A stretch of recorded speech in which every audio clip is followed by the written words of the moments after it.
மயிலாடுதுறையில் பாஜக மாநில தலைவராக திரு நயினார் நாகேந்திரன் அறிவிக்கப்பட்டதை மயிலாடுதுறை பாஜகவினர் உற்சாகமாக கொண்டாடினார். இதற்கு மயிலாடுதுறை பாஜகவினர் பெரும் வரவேற்பு தெரிவித்தனர்.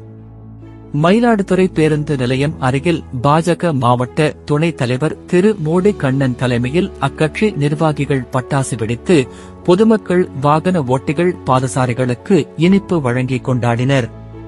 பேருந்து நிலையம் அருகில் பட்டாசு வெடித்து பொதுமக்களுக்கு இனிப்புகள் வழங்கியும் மகிழ்ச்சியை பகிர்ந்து கொண்டனர்.